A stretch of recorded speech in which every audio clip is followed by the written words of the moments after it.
All right, hey, this is Coach Mac from Authority Football. We're going to take a look at the fade route and how to throw the fade successfully. We're going to look at why it's called the fade, why it's such a great route, how to throw it, what the footwork is, and the most common mistakes you can avoid so that you can score this on any defense, anytime, anywhere. So I'm going to draw your attention to the routes I have highlighted in yellow over here.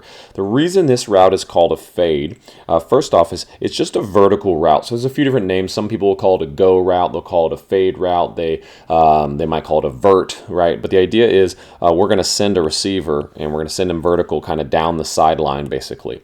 Now, the important thing here and why it's called the fade is because essentially this defender who I've drawn as a C as the quarterback, he's going to continue to run with the receiver and be hip to hip with him if he's in good coverage. And what we want the quarterback to do is we want the quarterback to throw it out here. I'm going to put a little target.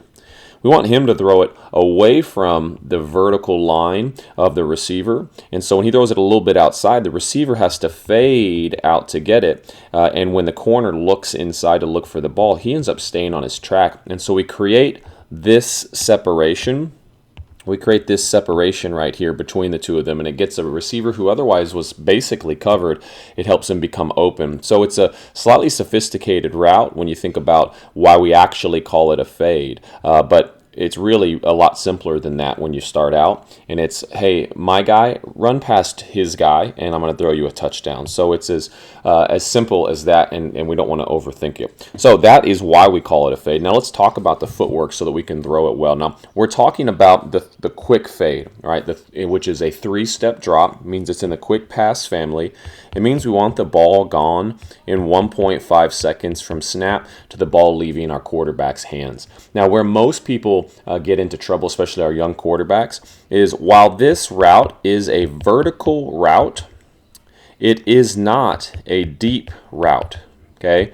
Or it doesn't necessarily mean it has to be a deep route. Vertical doesn't mean deep. And as a matter of fact, vertical, while we're running away from the quarterback, he's getting farther and farther from the quarterback every second. And so if we wait too long, then he gets out of our range. So we don't want to wait. We want to throw this right on time so that if we're throwing it at 1.5 seconds, which means the receiver is going to be somewhere down here at 1.5 seconds, that ball's going to travel. He's going to continue to travel while the ball travels to intersect him over here.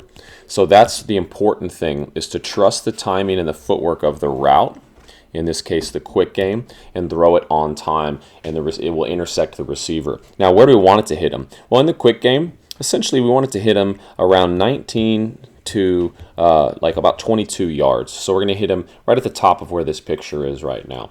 And that's why it's a quick fade. Okay, so that's what we're looking for. 3-step drop. On the 3rd step, we're going to plant our foot and drive the ball. Now, how high do we want to drive the ball? All right, I'm going to give you one more piece of advice here. We want to throw the ball as flat as possible. Every throw we make, we want as flat as possible and as high as necessary. So there's a lot of different trajectories or angles or arcs we can throw the football with. We want to throw it as flat as possible and as high as necessary. So how do we do that? How do we throw the ball a little higher when we need some trajectory and arc to drop it over this corner? Well, we don't do anything different when we throw our regular balls. Our shoulders are even. When we throw a ball with higher trajectory, we don't change our release point or anything. All we do is we change the angle of our shoulders. So it's the same mechanics, same footwork, everything's the same. We just change the angle of our shoulders, kind of like when you're playing Angry Birds, right? So I'm going to draw a little Angry Birds slingshot here, right? When we're doing that, if I want the Angry Bird to go up, I pull the slingshot down, and I get more trajectory. It's the same thing with our shoulders right here. So that is how you throw the quick fade. 3-step drop. It's big, quick push throw. And how do we know we're going to hit this thing?